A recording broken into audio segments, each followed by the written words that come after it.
हम नहीं चाहते, लेकिन फिर भी हमारे मन में गंदे ख्याल आते रहते हैं। लेकिन क्यों? मन हमारा सबसे बड़ा मित्र है और मन ही हमारा सबसे बड़ा शत्रु है। जब हम अपने मन के अनुसार चलते हैं तो मन हमें भटका देता है, और जब हम मन को संतुलित कर लेते हैं तो हमें जीवन में सब कुछ मिल जाता है।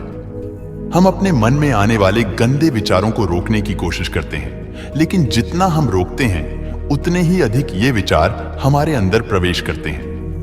आप किसी चीज से जितना दूर भागेंगे वह चीज उतनी ही ज्यादा आपके पास आएगी। इसलिए उस चीज से दूर ना भागें, बल्कि उस पर संतुलन बनाए रखें। नमस्कार दोस्तों, एंशिएंट बुक के एक और एपिसोड में आप सबका स्वागत है। अगर हमारा वीडियो पहली बार देख रहे हैं तो वीडियो को लाइक करके चैनल को सब्सक्राइब कर लीजिए। एक बार एक युवक गौतम बुद्ध के पास आया और गौतम बुद्ध से बोला, हे बुद्ध, मेरे मन में इतने गंदे विचार क्यों आते हैं?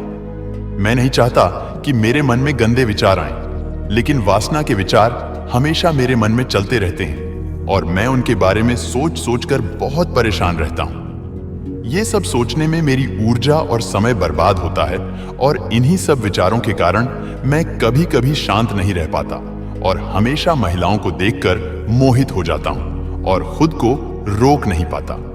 बुद्ध मुस्कुराए और उन्होंने उस युवक से पूछा, क्या तुम जानते हो कि यह वासना क्या है? तब लड़के ने जवाब दिया और कहा, बुद्ध, मुझे नहीं पता वासना क्या है, लेकिन हां, जो भी है यह बहुत बुरी बात है। तब बुद्ध ने उस युवक से कहा, सबसे पहले तुम्हें यह समझना होगा कि जो कुछ भी हमारे अंदर स्वाभाविक रूप से है वह बुरा नहीं है। इसकी हमारे जीवन में किसी न किसी रूप में आवश्यकता पड़ती है। वासना कोई बुरी चीज नहीं है। यह हमारे मन की एक भावना है जो हमें किसी न किसी चीज की कमी का एहसास कराती है, और फिर हम उस चीज को पाने के लिए उस चीज की ओर आकर्षित हो जाते हैं। जैसे अगर आपके पास पैसे की कमी है तो आपके मन में पैसे पाने की इच्छा होती है।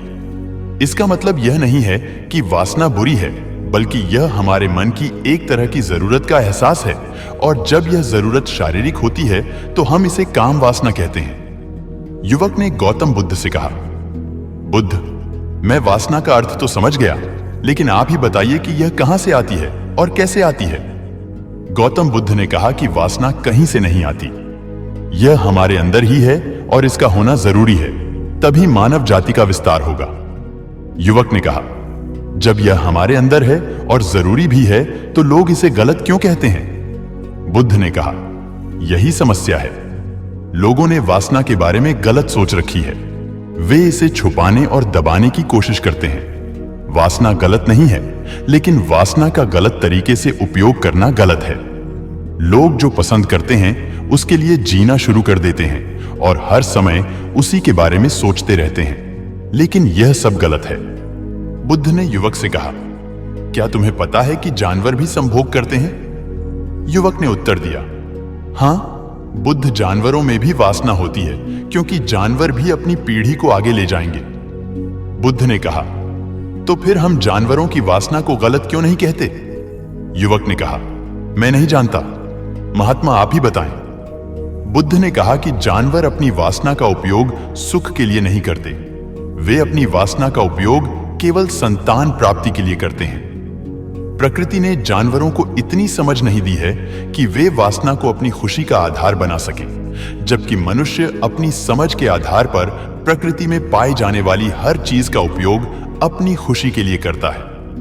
हम इंसानों ने काम और वासना को अपनी खुशी का जरिया बना लिया है, जबकि प्रकृति ने हमें अपने वंश को आगे बढ़ाने के लिए दिया है, लेकिन मनुष्य ने इसे अपने जीवन का अंतिम लक्ष्य बना लिया है, और वासना को बेलगाम होने देना गलत है।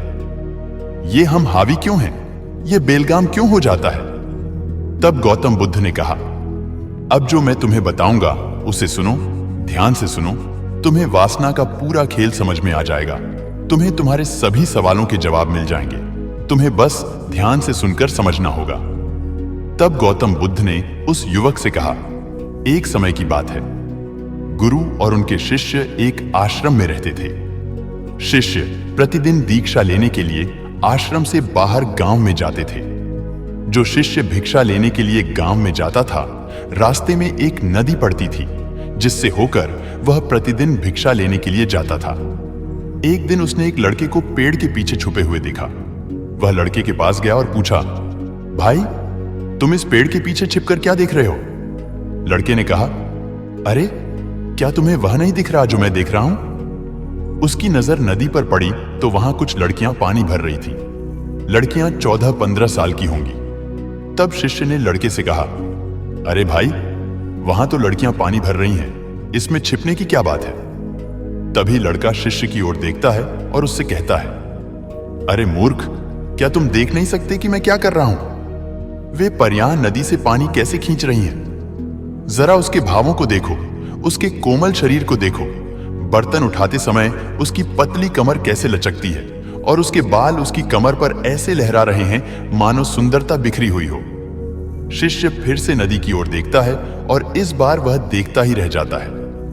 अब तक उसे कुछ भी दिखाई नहीं दे रहा था और वह बिल्कुल निडर था।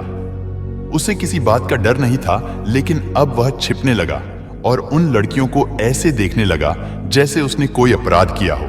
और जब वह छिपकर उन लड़कियों को देख रहा था तो वह अंदर से कांपने लगा और उसने कहा कि यह मैं हूं, मैं क्या कर रहा हूं? मैं जो कुछ भी कर रहा हूं वह सही नहीं है, मुझे यहां से चले जाना चाहिए। और फिर वह जल्दी से चला जाता है। फिर वह आश्रम पहुंचता है। आश्रम में जाकर वह अपने काम में व्यस्त हो गया, लेकिन जो उसने अभी देखा था वह बार बार उसकी आंखों के सामने आ रहा था। उसके दिमाग में वही दृश्य घूम रहा था। यही देखने को उसका मन ललचाया। उसका किसी भी काम में मन नहीं लगता था। वह प्रतिदिन सुबह सुबह भिक्षा लेने के लिए आश्रम से निकल जाता था और नदी के पास स्थित एक पेड़ के पास जाता था, जहां वह लड़का पहले से ही मौजूद होता था और छिपकर अपने साथ लड़कियों को देखता था। अब वह प्रतिदिन ऐसा करने लगा। उसका मन अब किसी काम में नहीं लगता था। वह सदैव किसी न किसी विचार में डूबा रहता था। वह आश्रम का कार्य भी ठीक से नहीं कर पा रहा था। वह न तो ठीक से सो पाता था और न ही ठीक से खा पाता था। उसका मन बेचैन था। उसका मन बार बार उन लड़कियों की खूबसूरती देखने को ललचाता था। जब गुरु भिक्षा दे रहे थे तब भी उनका मन किन्हीं अन्य विचारों में खोया हुआ था। गुरु ने अपने शिष्य की ये हरकतें देखीं तो एक दिन गुरु ने शिष्य को अपने पास बुलाया और कहा कि आज से मैं भी तुम्हारे साथ भिक्षा मांगने चलूंगा। तुम और मैं एक साथ भीख मांगने जाएंगे। तभी शिष्य ने गुरु को मना करते हुए कहा कि नहीं गुरुदेव, आप क्यों परेशान हो रहे हैं? मैं ही ठीक से भीख मांग सकता हूं। गुरु ने शिष्य से कहा, ठीक है, तुम अकेले ही भिक्षा मांगने जाओ। इसके बाद शिष्य भिक्षा मांगने निकल गया। शिष्य के जाने के बाद गुरु भी आश्रम से बाहर निकल गए और शिष्य का पीछा करने लगे कि वह कहां जाता है और क्या मिलता है। ये सब देखने के लिए उसका पीछा करने लगा। थोड़ी दूर जाने पर गुरु ने देखा कि उनका शिष्य एक अपराधी की तरह एक लड़के के साथ पेड़ के पीछे छिपा हुआ है और छिपकर कुछ देख रहा है। गुरु भी अपने शिष्य के पीछे यह देखने के लिए खड़े हो गए कि उनका शिष्य क्या देख रहा है, जिसके लिए वह अपराधियों की तरह पेड़ के पीछे छिपा हुआ है। गुरु ने देखा कि उनका शिष्य पेड़ के पीछे छिपकर उन लड़कियों को देख रहा है जो नदी से पानी ले रही थीं। तब गुरु ने शिष्य से कहा, लड़कियों से भी भिक्षा मांगोगे क्या?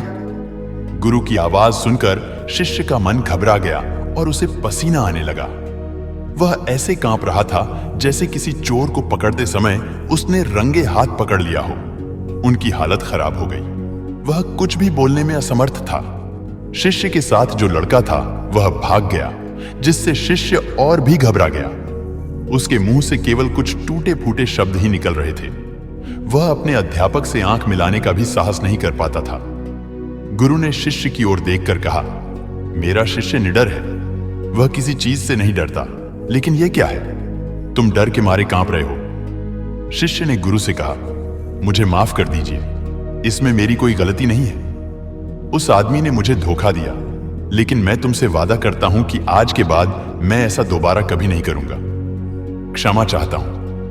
गुरुदेव ने कहा कि कोई बात नहीं, लेकिन तुम्हें यह ध्यान रखना चाहिए कि हम जैसी संगति करते हैं हमें वैसा ही फल मिलता है। जैसे जैसे हम संगति करते हैं उनके विचार हम में प्रवेश करते हैं, इसलिए अच्छी संगति रखें ताकि अच्छे विचार आप में प्रवेश करें। फिर गुरु और शिष्य आश्रम लौट आए और फिर से आश्रम के काम पर ध्यान देने लगे।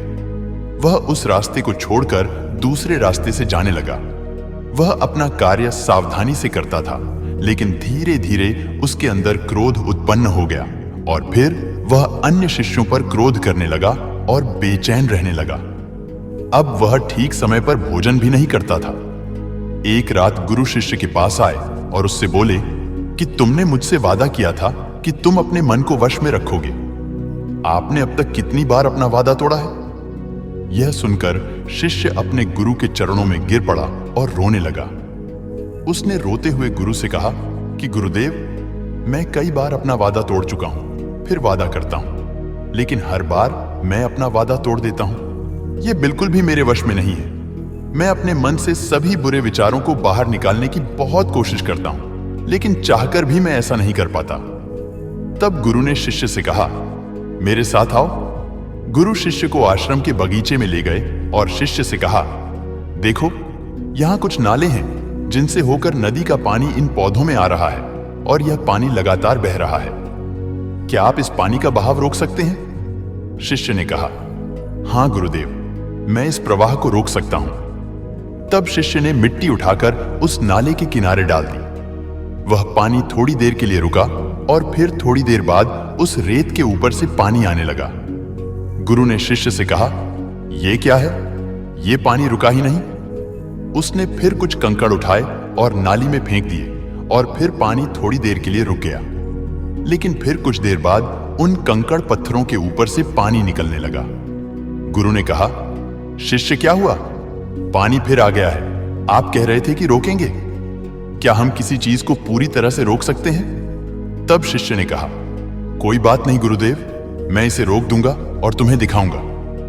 फिर वह एक बड़ा पत्थर लाया और नाली पर रख दिया। पानी रुक गया। तब शिष्य ने गुरु से कहा, देखिए गुरुदेव, मैंने कहा था कि मैं पानी रोकूंगा। मैंने पानी रोक कर दिखाया। मैंने आपकी बात पूरी कर दी। गुरु मुस्कुराए और बोले, अच्छा, ध्यान से देखो, पानी रुक गया है। क्या? यह पीछे नाली को तोड़कर बाहर आ गया है और अगल बगल से बह रहा है। और ध्यान से देखिए, यह इस पत्थर के सामने भी आ गया है और यह पानी अपना रास्ता बदलकर फिर से आगे की ओर बह जाएगा। फिर कुछ देर बाद वही हुआ। तब गुरु ने शिष्य को समझाया, आपके साथ भी ऐसा ही हो रहा है। आप बार बार प्रयास कर रहे हैं और अधिक प्रयास कर रहे हैं, लेकिन हर बार आपका प्रयास टूट रहा है और टूटता ही रहेगा। यह पत्थर तुम्हारा पुरुषार्थ है और यह जल तुम्हारा विचार है। चाहे आप कितना भी बड़ा पत्थर रख दो, पानी अपना रास्ता ढूंढ ही लेगा।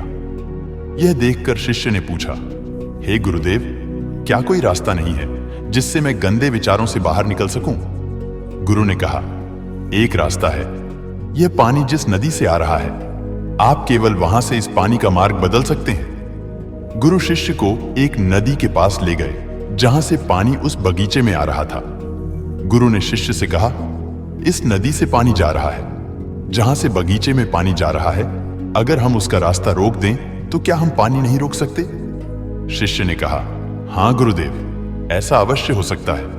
मैं यहां से इस पानी को बंद कर देता हूं, फिर सामने नाली में पानी नहीं जाएगा और फिर बगीचे में पानी नहीं जाएगा। तब गुरु ने कहा, शिष्य, यदि बगीचे में पानी ही नहीं रहेगा तो पेड़ पौधों को पानी कहां से मिलेगा? उन पेड़ पौधों को पानी की जरूरत होती है। तब शिष्य ने सोचा और कहा, यह बात मेरे दिमाग में कभी नहीं आई। इस पानी का बगीचे में जाना भी जरूरी है। गुरु ने कहा, और उनमें से कुछ पेड़ पौधे ऐसे भी हैं जिन्हें रोजाना पानी की जरूरत होती है। वे सूख कर मर जाएंगे, हमें पानी खोलना पड़ेगा। गुरु की बात सुनकर शिष्य ने पानी के लिए रास्ता खोला तो गुरु ने पूछा, यदि हम इस नदी का सारा पानी बगीचे की ओर मोड़ दें तो क्या होगा? शिष्य ने उत्तर दिया, गुरुदेव, वहां जीत हासिल करने के लिए पेड़ पौधे हैं। वे सब पिघल जाएंगे और कुछ भी नहीं बचेगा। गुरु मुस्कुराए और बोले, आप ये समझिए, हमें कुछ भी रोकना नहीं है, बस हमेशा संतुलन बनाए रखना है। पौधे कम पानी से नष्ट हो जाते हैं तथा पौधे अधिक पानी से भी नष्ट हो जाते हैं। हमारा जीवन संतुलन पर चलता है।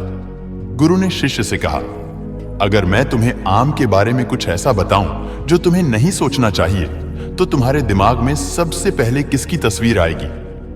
गुरु ने कहा, जब हम अशुद्ध विचारों को बलपूर्वक रोकने का प्रयास करते हैं तो वे और अधिक मजबूती से हमारे अंदर प्रवेश कर जाते हैं। इसलिए हमें कभी भी उन्हें दबाने की कोशिश नहीं करनी चाहिए।